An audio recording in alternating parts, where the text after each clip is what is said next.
C'est toujours un grand plaisir, un plaisir grandissime de vous retrouver, amis chers internautes de la TMS TV. dikkati nañu ci seen émission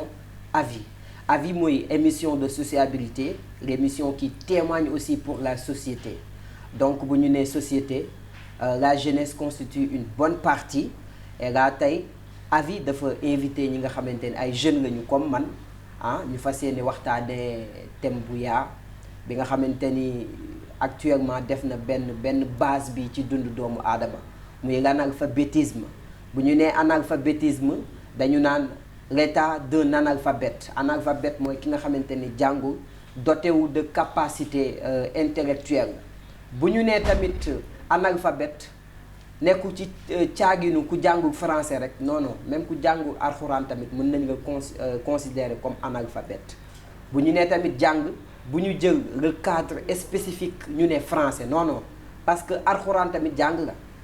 donc ki jàngul alxuraan peut-être tu es analphabète, ku jàngul tamit français tu es analphabète parce que jàng la.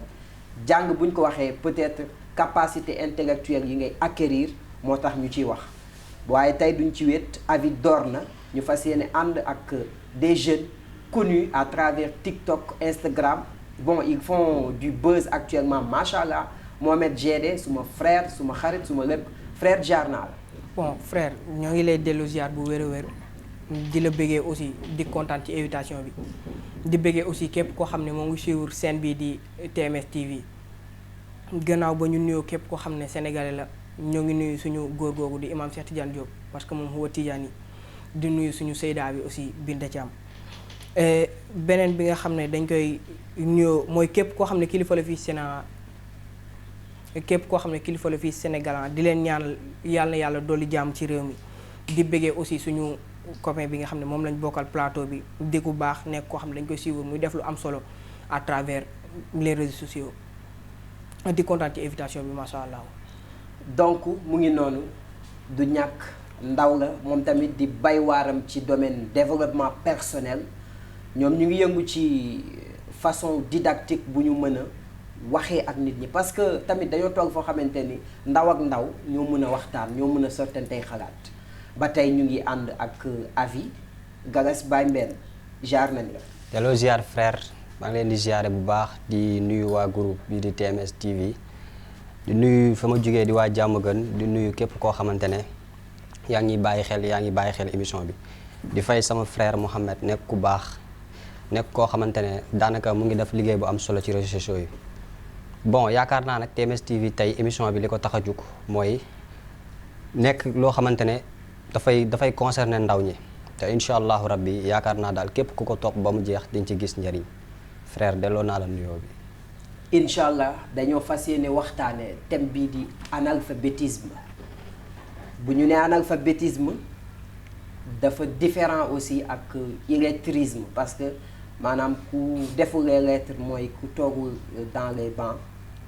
ku toog ci dans les bancs. Analphabète mooy ki nga xamante ni jàngul. la personne illettrée mooy ki nga xamante ni jàng na mais peut-être dafa fàtte wala peut-être bon au cours de sa vie bon muy fàtte wala neexul xel kooku mooy un illettré bokkul parce que dañ ma koy laaj souvent bokkul. Analphabète mooy ki nga xamante ni jàngul. donc dañoo gis léegi dëkk bi jaxasoo na metti na te it cas d'inceste yi bari na violence yi bari na metti na torop wu ne lañ fiy dégg.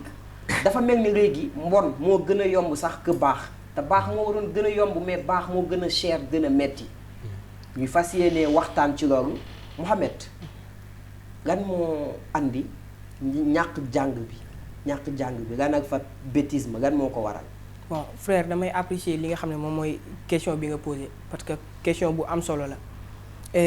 soo demee ci alxuraan sax yàlla dafay am benn partie bu muy wax hal yastawi allazina ya'lamuna wallazina laa ya'lamun dafay taxaw di laaj ci question ne ndax ñi nga xam ne jànguñu dinañ yem ak ñi nga xam ne ñoom ñoo jàng et réponse bi moom mooy mënuñu yem. Yonent bi sallallahu alayhi wa sallam daf ñuy wax ne nit ki ci boppam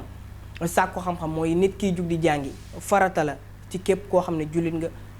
bu góor ak bu jigéen. moo tax dama jàpp ne nit ki bi muy nekk ndaw gane àdduna su tollee ci waxtu jàngi rek dafa war a jàngi parce que jàng moo nekk loo xam ne daf lay préparer am lu mu def ci yow.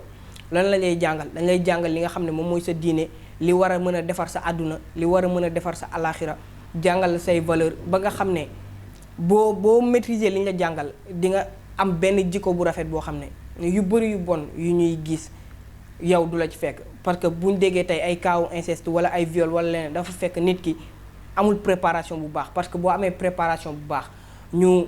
jàngal la former la je pense am na yoo xam ne si naturel la da nga koy jomb da nga koy rus a def parce que formation bi nga xam ne def nañ ko ci yow jàng bi nga xam ne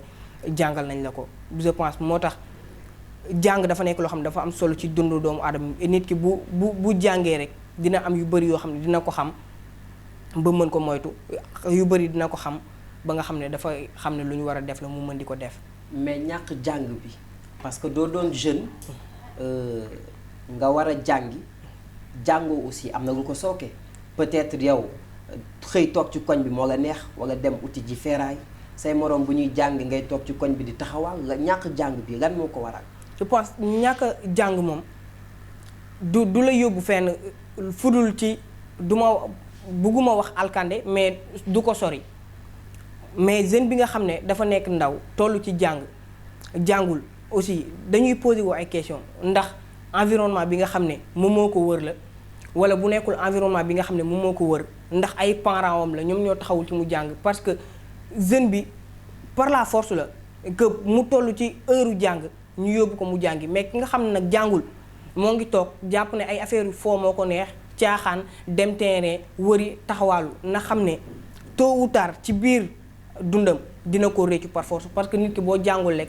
xamal ne par force sa biir dund bala ngaa faatu par force ay erreur dina la rattraper yoo xam ne moom moo lay yar wan la ne sa ñàkk jàng boobu noonu dafay feeñaat moo tax nit ki ala kulli xalin jàng bi dafa war ci moom et environnement bi ñuy seek ak nu mu mënti mel warul mën a tere jeune bi mu fas jom ci dem jàngi xam ne dafa war a jàng parce que dafa toll ci jàng. à défaut de moyens parental la wax ni ñàkk jàng tamit loolu mën na ko causer Galas analphabète yi bari na maanaam ñi jàngu bari na mais ñàkk jàng lan moo ko waral.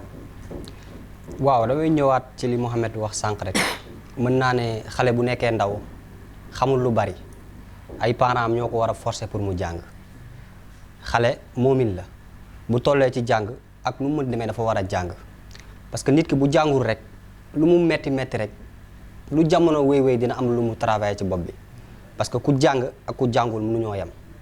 ku jàng ni mu amee maîtrise ku jàngul mënu koo amee noonu wax na sànq que am na yoo xamante ni di nga ko jomma def ci boo jàngee moo xam daara moo xam nga dugg école dina am luy travailler sa bopp loo xamante ni di nga ko jomma def gis nañ nag ne mun naa am situation yi nga xamante ne la nit ñi di dundee bokkul am na ñoo xamante ne bon taluñu seen doom yi ba di leen dugal yenn jaay waa ñuy yàgg ci yenn bërëb yi bu ñu leen fa dugalee du yàgg ba pare xale yi dañoo teel a bëgg liberté loolu tamit day doon loo xamante ne surtout ça waaw dañoo teel a bëgg liberté boo xamante ne dañ koo bëgg moomeel seen bopp amaana tamit nit ki tamit dina am problème jàng bi muy am ça dépend ci secteur bi mu dëkk parce que am na yenn secteur yoo xamante ne boo fa dëkkee wala yàlla boole la ak yenn parents yi foofu noo def di nga jàng mais pour man xale bi ay parents am ñoo ko war a gën a mën a taxaw mu jàng parce que xale loo xamante ne moom nga ko tàmmal rek loolu mooy wéy si moom jàng moom képp ku ko deful tamit boo màggee di nga ko regretter liñ naan boo tegee ci berceau bi ba ni ngay tegee si jag bi jàng du wees kon daal pour man dañoo war a éduquer waat xale yi ñu jàng parce que lu am solo la suñu dund rawatina jamono ji. Des professeurs en développement personnel très pertinent laa invité su ma xool dafa féex parce que dañuy waxante dëgg ñu waxtaan réew mi nu mu mel ñun jeunes yi ñoo ko mën a defar. que ça soit ñi nga xamante ni ñooy nekk ci développement personnel yi artiste poète écrivain slameur même ñiy way nañu utiliser seen xalima ngir way pour yeete pour jàngale te bu ñu topp xumb bi rek parce que dañuy gën a berne quoi. dañuy gën a berne Mouhamed ñàkk jàng fan nga la mën a yóbbee. bon avant loolu damay rebondir ci fi nga xam ne moom nga laal mooy jamono ju dafa toll fi nga xamante ni jeunes yi ñoom ñoo mën a jàppale seen moroomu jeunes yi parce que Mame Cheikh Ahmed Tidiane Sy Al Maktoum yàlla na yàlla yokki leeram moo doon wax ni mag ñi li leen war yëpp def nañ ko waaye jamono ji dafa toll fi nga xam ne ndaw moom mooy yar moroomu ndawam. moo tax ndaw li nga xam ne moom am na tuuti loo xam ne yàlla may na ko ci xel bu sell mu war ko mën a bokk ak ñi nga xam ne ñoom ñoo ko sekk. et bu ma ñëwee ci sa question mooy lan moo nit ki nga xam ne jàngul lan moo ko war a mun a xaar naxaar lu nekk lépp loo xam ne lu bon la naxaar la lu metti la parce que boo jàngul jàppal ne bis na ñëw ñu jéng la lan mooy jéng mooy bis na ñëw ñu yeew la takk sa loxo yi jël dugal ci biir kaso bi. te aussi pour revenir un peu jàng nekkul de question que rek nga toog ci banc école wala nga nekk école wala alxuraan déedéet mais jàng métier ngi fi. jàng métier ngi fi tarbiwu la jàng la.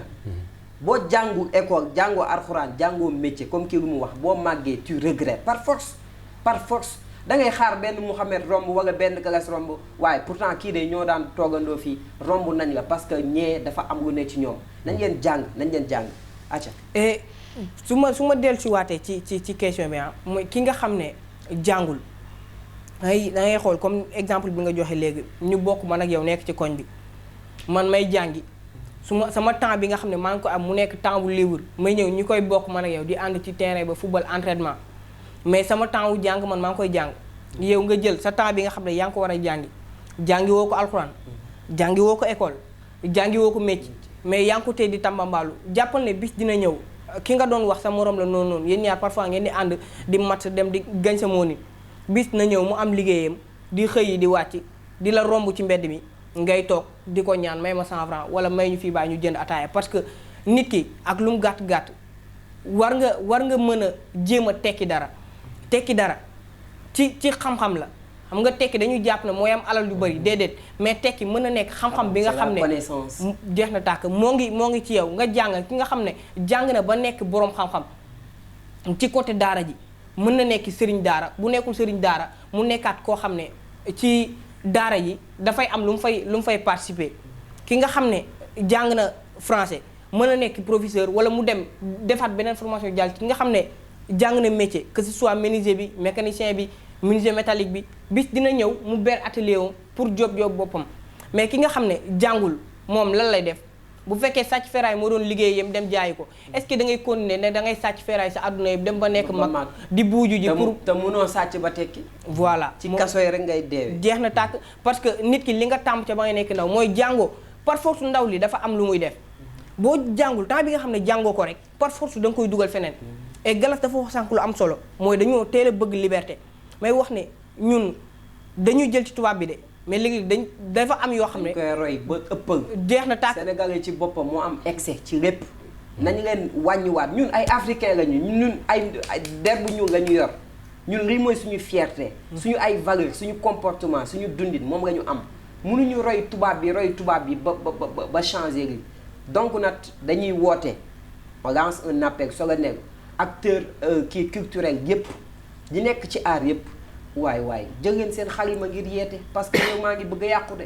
mu ngi bëgg a yàqu te buñ ko seetaan acca may wax ne faut que ñun Sénégal ñu dellu soit ci suñuy valeur gis nga dañoo roy tubaab bi dañ leen a roy liñ naan roy ba dàq dañ leen a roy ba dàq leen et dafa am yoo xam ne ñuy wax ne tubaab yi sax seeni ndaw jeunes yi dañ leen di tënk leen ba nga xam ne entre fi ngay juddoo ba fi ngay amee 18 ans dafay am préparation bu claire sa yoonu jàng ak lépp ñu organiser ko ba mu correct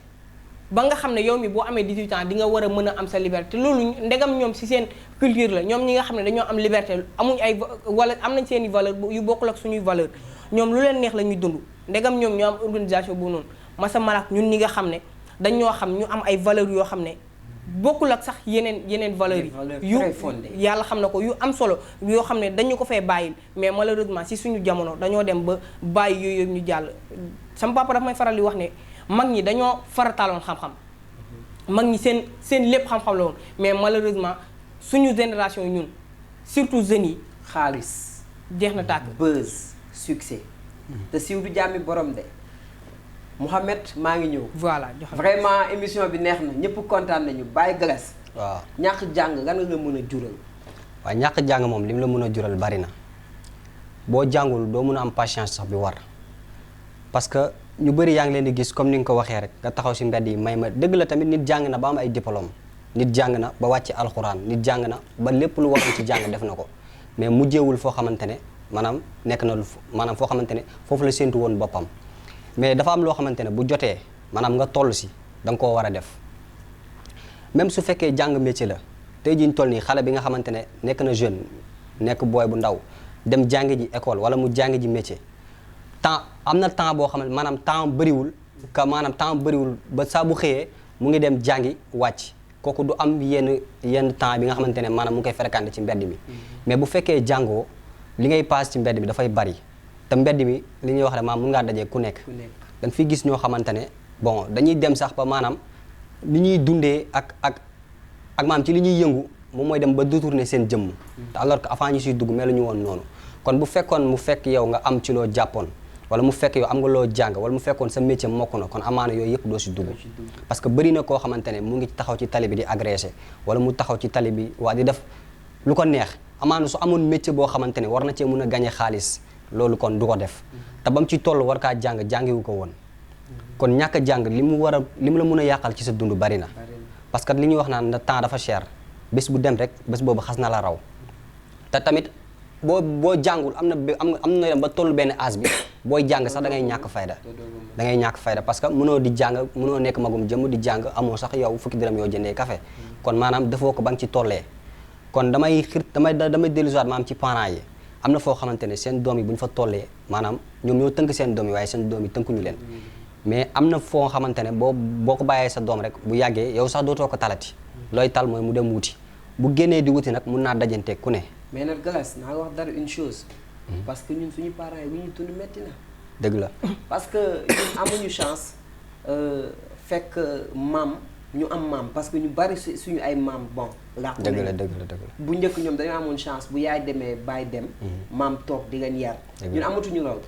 temps benn la ñu am papa mën nañu yar sax yaay yar nañu mais bu ñu demee xëy rek ñu ngi ci réseaux sociaux yi loolu tamit c'est à souligner waaw parce que yaay bu nekk lu mu metti ak papa bu nekk da ngay rey sa bopp pour say doom jàng parce que foofu tamit cas d'exception li ngay wax ni dëgg la xam nga bu njëkkoon ak jamono yi dafa wute bu njëkkoon même bu fekkee sa yaay sax mu ngi nekk ak yow même boo génnee ci mbedd mi sax maanaam sa wëlëre yaay wala sa xaritu papa mun na laa yar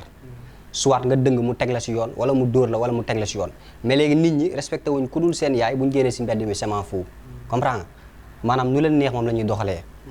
kon tamit parents yi dinañ dem ba njaboot gi macha allah dafay sakkan boo xamante ne duñ leen mën a contrôler maam ni mu waree te bu fekkoon bu njëkkoon exemple man su ma waree def dara rus naa ci paa bi nekk ci koñ bi wala rus naa si paa Ndiaye wala rus naa si paa Mbay xam nga même su fekkee sama papa dafa génn àdduna wala dara mais léegi loolu amatul kenn ku nekk jàpp nga ne bu weesoo sa gàlle rek keneen amatul ci yow yoon xam nga léegi tamit loolu tamit da ciy joué bu baax a baax kane waaw voilà dina indi yaradiku day tax nga yaradiku doo xam ñëw nga tamit ci wàllu wax bu am solo muy wàllu buzz dafa doon loo xamante ne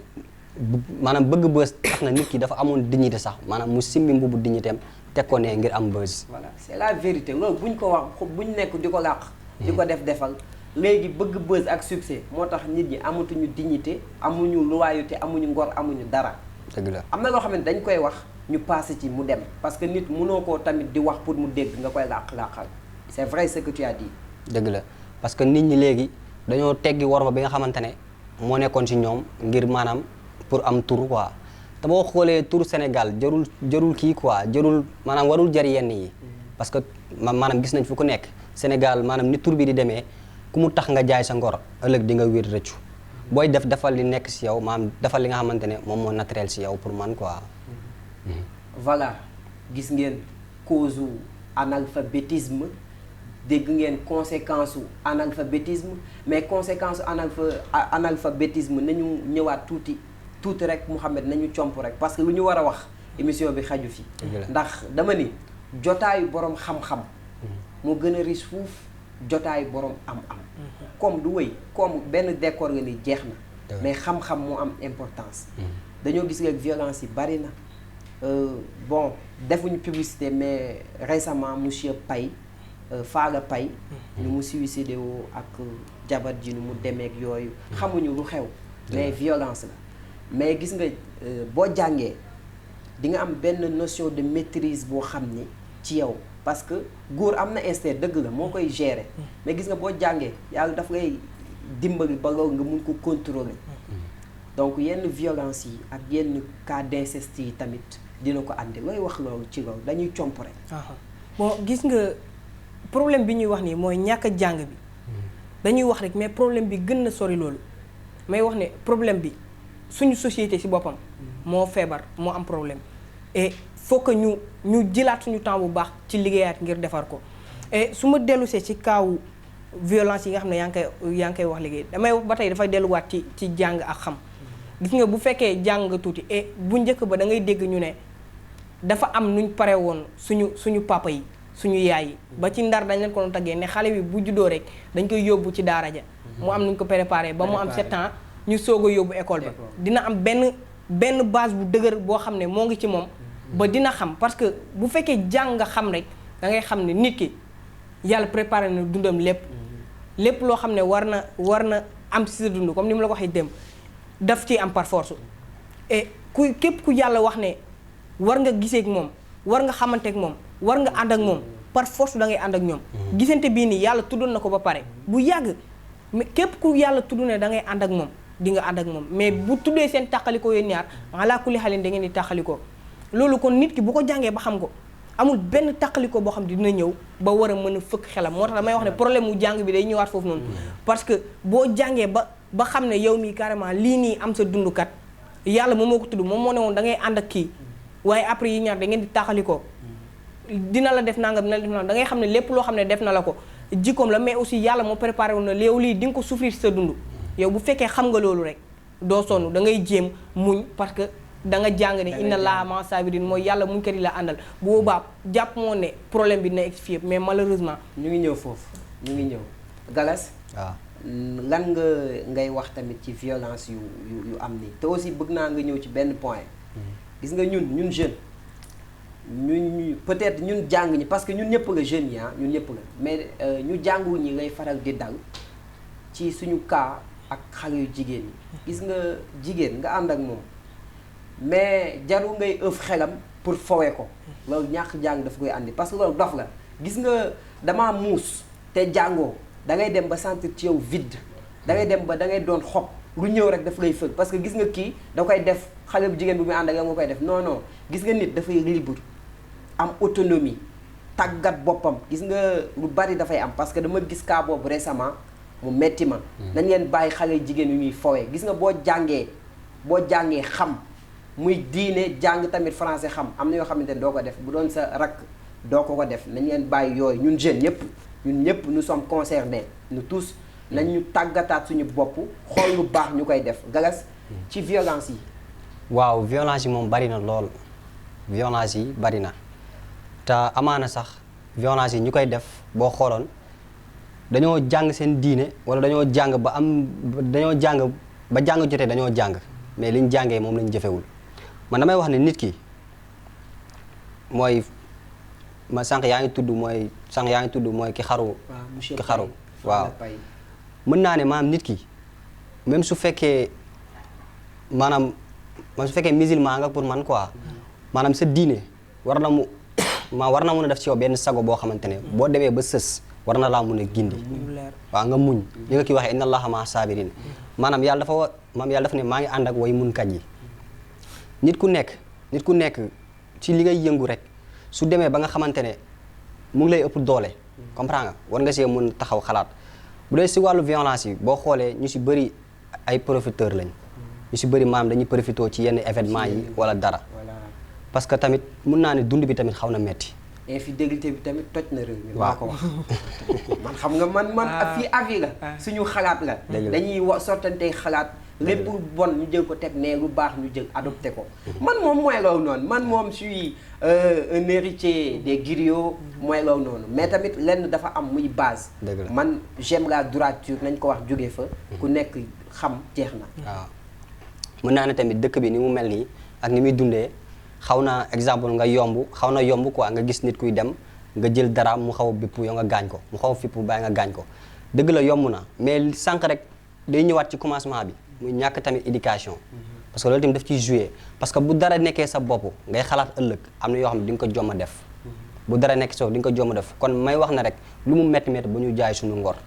parce que nit ki nga jël alalam agressé ko gaañ ko wallahi boo ko fayul fii tamit di nga ko fay fële dafa leer boo ko fayul fii di nga ko fay fële kon maanaam daal lu mu métti métti nañu am maîtrise lu mu métti métti nañu am maîtrise boo xamante ne waaw nañ ci xalaat suñu diggante ak suñu borom ñu war a éviter yenn yi wàllu infidélité bi nag mun naa ne sax ci ñëw bu ci dugg xam naa leen bu ci dugg dimbali ma Mohamed dimbali leen ma rek temps bi xoj nañu waaw may nañ la ko pour solutionner tamit l'analphabétisme pour ñu ut ci ay solution lan ngay wax état bi parce que tamit jàngu état bi bu fi tegoon ay écoles yu bari xale bu ci tambambaag ne la us demal amatuñu lay lan ngay wax état bi ci analphabétisme bi yan mesure nga ciy jug la ciy def pour jug ci loolu bon soo ma ko mayee rek s'il te plaît 30 secondes ma rebondir ci point bi nga laal sànq mooy ci côté xale yu jigéen ñi malheureusement dama koy wax chaque jour billahi wallahi sama gars yi que ça me fait mal su ma gisee ñuy foowee jigéen que ñun suñu génération nañu defaat le tout pour jéem a fonkaat jigéen ñi xam ne ñooy suñuy yaay ñooy suñu rakk et su ma ñëwee ci li nga xam ne moom nga indi léegi état bi war na redoubler waat ay effort am wala tripler waat ay effort am quadruplé kay waaw ngeen ni jarul wax de billaahi pour taxawu ñi nga xam ne ñoom ñoo école yi parce que chaque jour da ngay dégg les enseignants ñoo ngi taxaw di grève fii nii ba école yi ubbi yaa ngi dégg ñu ne ubbi tey jàng tey ñoom ñu naan la ubbi tey grève tey di taxawaat syndicat yi taxaw fee coow li moo tax yooyu yëpp état bi moom mooy jéem ngir fexe ba teg leen ci ay conditions yu baax ba nga xam ne dinañ am sax ñoom luñ mën a nekkee ci jàmm ba tal xale yi mais bu fekkee xale bi école bi mu war a jàngee enseignant bi moom ci grève la dëkk wala dëkk bu amul école moom ngoog dëkk bu ci nekk lu mu bon moom war na am école boo xam ne fa lay jàngee et beneen bi aussi ñu fexe ba jàppale daara yi aussi parce que da ngay dégg ñuy teg ay plan 0 enfant dans la rue mais suñ jàppale woon ñi nga xam ne ñoom ñooy sëriñ daara yi am na sëriñ daara yoo xam ne dañoo am ligue boo xam ne association la bu ñu leen jàppale woon ñoom mën nañu recenser lépp luy daara ci Sénégal ba nga xam ne buñ jàppalee taalibe yi rek jël ay moyens yu doy jokk sëriñ daara yi ñu tasaare ko ci biir daara yi taalibe yi dinañ am lu doy loo xam ne dinañ ko mën a dundee nekk seen jàmm toog seen kër jàng bu correct dinañ fi ñëw parce que tamit je le dis ñun lii la ñu soxla ay jeunes dañ ci ñëwaat mu gën a yaatu Galas xam naa duñu am temps pour nga wax solution yi après TikTok bi xaar leen ko dina ñëw ci solution yi nañ ko bàyyi mu tàggatoo parce que temps bi faj nañu bambaag ñuy sëfal waaw may rafetlu nag émission bi di la jaajëfal bu baax bon di jaajëfal tamit ki ma bokkal émission bi Mouhamed nekk nit ku baax franchement def nga lu rafet boole nga ñaar ñoo xamante ne non on est ensemble waaw on est ensemble waaw def nga lu nice daal franchement bon bëgg naa tamit nit ñi jaaree fii di suivre émission bi suivre bu am doole parce que tamit avis dafa yéeme waaw lii dafa fees mu ngi tuur parce que tamit ay jeunes lañ quoi ay jeunes lañ comprendre te jeune talent yi yu mel ni ñun bari nañ amaana tamit mun na am defe nii bokkul mais ba tey képp koo ci invité rek mun na wax maanaam luy jariñ réew bi comprendre nga kon nit ñi daal nañu gën a bàyyi xel jeunes yi dañ naan xaw ma mbaam lu mu gàtt maam ci jur gi la bokk waaw comme may tàggatoo ma maa ngi leen di jaajëfal bu baax a baax di rafetlu émission bi di bëggee nag fa ma jógee di waa jàmm gën di bëggee ñëpp waaw di la kontaane di bëggee aussi sa gars yi sama copain gars yi waaw maa leen di bëggee bu baax ñoom Capo ñoom ñëpp ñu leen di bëggee Mohamed Acha bon d'abord dañ lay jaajëfal ci invitation bi parce que wax dëgg fa yàlla nekk na loo xam ne kontaan nañ ci loolu ñu bokk ko Galas di wax aussi fi mu wax rek mooy gars yi nañuy suivre émission yi parce que ñoo ngi perdre suñu temps di yàq suñu connexion ci yeneen émission yoo xam ne bëri lu ñu njëriñ mais puisque genre émission yi ay mots yu important dañ fiy génn ay propos yu important gars yi nañ koy bàyyi xel bu baax a baax et may jaajëfal Capo mi nga xam ne moom laa àndal di bëggee aussi waa Sébikotane waa Koungheul waa Mbour di bëggee sama papa ak sama yaay ak képp koo xam ne yaa ngi bëggee Mouhamed ak sama caméra woman bi nga xam ne mooy filmer vidéo yi Mariama bu ma ko tuddul mu raay ma boo ma ko mayee 10 secondes rek di jaajëfal sama équipe bi nga xamante ne ñoo nekk sama ginnaaw ay xale lañ ñi ma jot a àndal xam nga ay ñoom Keba Young Buzz Alpha Ba di bëggee ñëpp ñoo xamante ne daal ku ma tudd su ma limee du ma jummee dama dul matal quoi parce que ñi may jàppale macha allah di bëggee daal képp koo xamante ne waaw staffu Galas ci cat ba ci kaw yéen ñëpp Galas mu leen di remercier et man tamit maa leen di remercier parce que on est des jeunes talents moi je suis artiste slameur am naa staff xam naa lu ci ne jaaraama Njoko Njang Mouhamed aussi naka noonu maa ngi nuyu ñëpp ah bu ma toogee tamit te santuma suma yaay dafa am lu may metti. sant ñu suñu yaay. sant ñu suñu yaay sa maman. dëgg la leen di sant di leen ne yaay booy gudd leen fan. daaw ngoone jëy sele maa ngi soxna Njaay suma maam ji yàlla na ko yàlla xaraa ak jana. ndeysaan mbaa mu kura njéeme mbaa mu dem baak ndàkkit ma cogofe sama yaay na gudd fan suñu yaay yëpp gudd fan. amiin avis la woon Capo di nga ñëw incha allah beneen yoon. gars yi di ngeen ñëw. incha allah fii la nañ ngeen toog sur la TMS TV waxtaane ñu sottantey xalaat Bamba moo nekk ci caméraman bi suma xarit la équipe CRA 221 yëpp jaar nañ leen di nuyu waa TMS yëpp aji secrétaire sumay sœur ngéwal gi pirim ñëpp nuyu nañu leen Capo Girix jaaraama frère acca gaay ba beneen ak seen présentateur ci avis